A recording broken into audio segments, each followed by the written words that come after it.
Radio Retro Future.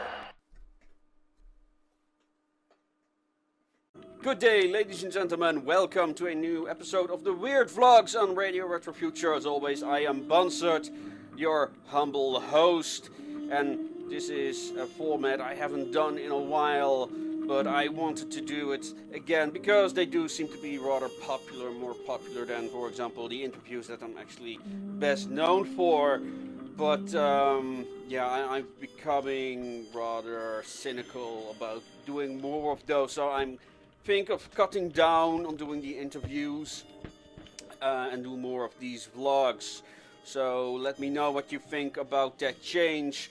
Should I do more vlogs or should I keep focusing on the interviews like I've done till now? But enough about that, ladies and gentlemen. I also have introduced a new feature to the vlogs, which is this multi-cam feature I'm experimenting with. I apologize for the rather poor quality of the cameras, but unfortunately additional cameras cost money, so if you want to help me get better ones, please support me on Patreon, and of course I'm also open to donations if you happen to have a better quality camera lying around you're not using. But until that happens, you're gonna have to make do with this crappy quality, for which I apologize. But enough about that, let's talk about Marcus Gilman's blog, aka the Metapunk from Germany, who has written a blog, Cyberpunk will outlive Steampunk. So what is Marcus talking about when he says that Cyberpunk will outlive Steampunk? Now, for those that want to know the relationship between Steampunk and Cyberpunk, I suggest you watch the Steampunk Beginner's Guide, because I explained that several times throughout my video series what that history is, so I won't have to explain it here while shilling my other videos. So let's talk about what Marcus's concern is here. Now, for the full article, I truly advise that you visit his website to read the whole article in its fullest, so you know I'm not strawmanning him or anything, and it's just good form to do so, to know what we're talking about if you want to respond, and I hope that you will, by the way, because I do think it's an interesting discussion, but also on how we should conduct these discussions in general.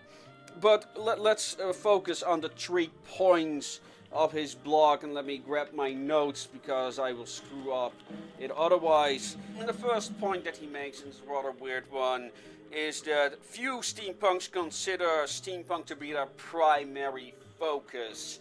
Then the second point is that the youths are missing in the community, and then there are not that many new faces in general. And also that literature is not its primary goal. So let's talk about the first thing. Now, there are 2 major problems I have with this blog, and it is this. The first, he talks about the steampunk community, and he's also talking about literature, and one of the things, and I can't stress this enough, when we're talking about steampunks, we're talking about 3 things, and first off is of course the literature where it all started, then we have the community, and then we have the visual design, and the lines are blurred here, and I will focus on the community in this video because that seems to be what he worries about most, that the community will literally evaporate, as he says that there are very few children on the steampunk events that he visits, and very few new blood in general. And he also admits it's his personal bias. You know, he's asking, am I right at the end of the article? And I think no, because he's kind of projecting what he sees in Germany, where he comes from, where he frequents the events.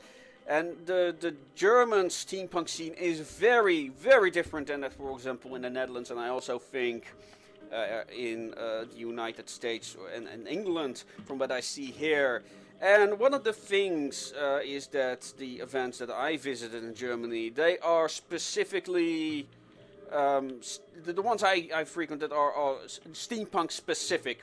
But the German steampunk seems to have been derived a lot from the goth culture there. A lot of former goths. So I get what he says, that few steampunks consider to be steampunk their primary thing. It's just something they can easily connect to. And also for those that have watched the Steampunk Beginner's Guide, steampunks are geeks. So they have many interests like Star Wars and stuff like that. But let's focus on the children, because when you go to the Netherlands, for example, there are few steampunk dedicated events. And that means that there are a lot of genres present at those events. For example, Time was part of Fantasia Fest. I wrote a review about that event. Link will be down below if you want to have an impression of that. The same goes for a desk, which will be end August, which is also part of something called Medieval Winschoten. And yeah, there are most certainly children present there, children in steampunk costume. I mean, as a matter of fact, there's quite a well-known cosplay group known as the Steampunk family, where the entire family is in near authentic Victorian costume, so to speak.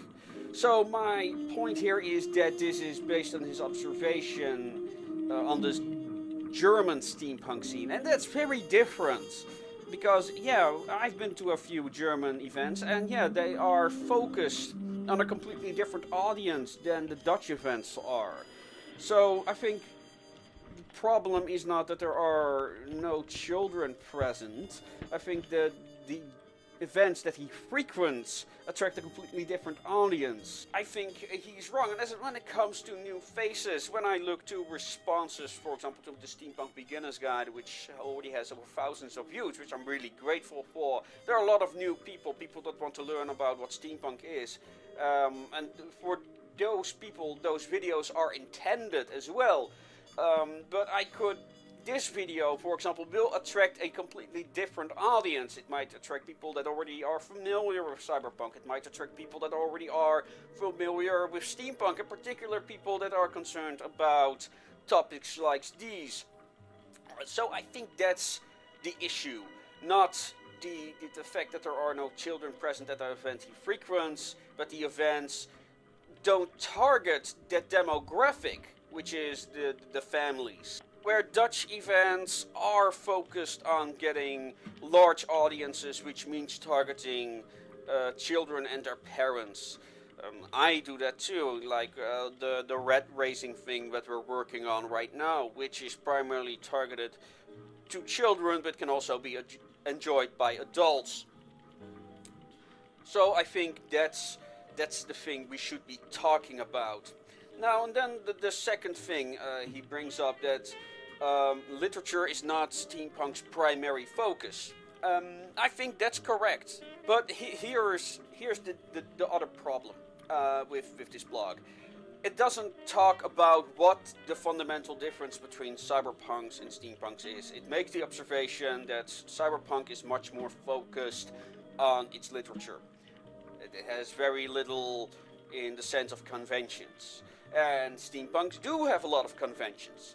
But he does not delve into why that is. And I mentioned this in my fourth video on the Steampunk Beginner's Guide. Steampunks are very social. So the social aspect, the tradition building, the identity building is something that steampunks are really occupied with. Cyberpunks, on the other hand, are far more philosophical. They are a lot more about exploring ideas. And that also makes them, in my experience, a little bit elitist. They don't want to be associated with the steampunk genre because, well, steampunk is a lot about fun, it's a lot about adventure. Well, cyberpunk is really about exploring ideas. And Marcus does not, unfortunately, explore that difference. So it's not a matter of, oh, well, the cyberpunks will live on because, oh, they have their literature. No, their focus is entirely different. And while cyberpunk, he says, yeah, we're living in a cyberpunk age, cyberpunk is more relevant. It's true. However, steampunks, on the other hand, are escapist. It's much more focused on fantasy. It's a lot more focused on exploring new things. It's a lot more focused on pop culture, especially the pop culture angle. I define steampunk a lot like it's pop culture in the past. And I do that for a reason, because steampunk takes a lot of elements from pop culture. For example, Star Wars is really popular right now with all the movies coming out. So you can expect a lot of Star Wars references in the steampunk community. When the Avengers movies came out, the steampunk started incorporating a lot of the Avengers themes and lore and characters into their steampunk creations. But they all gave it their own twist, which steampunk simply do. And tomorrow it's gonna be a new franchise that's all the way into the spotlight, and they will steampunk that as well. Unfortunately, Marcus does not talk about that in the blog. I'm not sure he thought about that. So steampunk will keep adapting, and he says that steampunk is really limited. Maybe if you really put a lot of stock that steampunk is somehow has to be Victorian, yeah, then I can imagine it will become very limited. And then he's also talking about steam fantasy. But that's really the kind of thing, like, what's the difference between very advanced technology and magic, to the point that neither of them can be differentiated between, you know? So it's really easy to just say, oh, they've got some imaginary power source that makes it steam fantasy, because Cyberpunk does the same. Of course, it does not acknowledge that, which makes it it is not a very convincing argument to make that somehow steampunk is limited. Also, like I said, there's a lot of identity building going on in the steampunk community. Steampunk is taking new turns and developing into something new. It's the reason why steampunk as a visual aesthetic is so hard to define. It's also hard to define as a genre. To summarize the point here, you've got Cyberpunk, which is really focused on its philosophical roots and the question what if our future society will develop in these directions, and the steampunk side, which is, well, what if my fictional character would be in a steampunk setting? What if Batman would be born in a Victorian steampunk timeline, etc., etc.? The whole focus of the two has shifted dramatically since the time that steampunk has been conceived as cyberpunk in the past. It's no longer that. It has moved into completely new directions ever since. That's kind of a shame, because I really do like the idea of cyberpunk in the past. Cyberpunk is an old flame of mine. It just never really inspired me the way that steampunk would. So, and those are my 2 points here that Marcus, I believe, missed. It's purely his so these are the 2 points. So to summarize, these are the 2 points that Marcus missed, in my opinion, which is that the steampunk community in Germany is very different from that, for example, Netherlands, Britain, and the United States. And second of all, that there is a very philosophical difference between steampunks and cyberpunks. Also, something that bothers me is that he doesn't come with solutions. What can steampunks do to change? Well, first of all, is of course draw new blood, but in my opinion, that is already happening. The question is, should the German steampunk community change its tactics? Should the German steampunk community focus on attracting new audiences? Or is Marcus just wrong about the German steampunk community, and there are plenty of enough children below the 30s, which he mentioned? And also, I am in conversation with Sibylle Nix, who organizes German steampunk events and also manages a number of German steampunk bands. So I also talk about her on this topic, because I do think we need to talk about more about these things. And that brings me to another 3rd point that I did mention briefly, but I want to elaborate on, is that steampunks are far more social. They are far more about making friends and keeping those friends. And that kind of leads into a lack of critical conversation about the steampunk community as a whole. because there are a lot of people with opinions on steampunk, don't get me wrong, but those conversations are being held behind closed doors, if you know what I mean. It's not something you bring up in polite conversation, and that's kind of a shame, because we do need to have these discussions more often. So Marcus, I hope you're watching this. I hope you will have a response for me, what you think of my opinions on this. And for all of you, please let me know, especially if you're from Germany, is he right that German steampunk events attract too little youths or new people in general? And yeah, let me know what you think is the philosophical difference. No, what's the difference between the activities of cyberpunks and the activities of steampunks? Where is their main focus? So if you're a cyberpunk, please let me know. Am I correct? Are you people more interested in the philosophical questions that cyberpunks tends to ask? If not, please reply in the comments. And for all you other wonderful people that are watching, I hope you enjoyed this video. Give it a like, subscribe to the channel if you haven't already, and of course, as always, make it your way. Good night. 7, 8, hit it!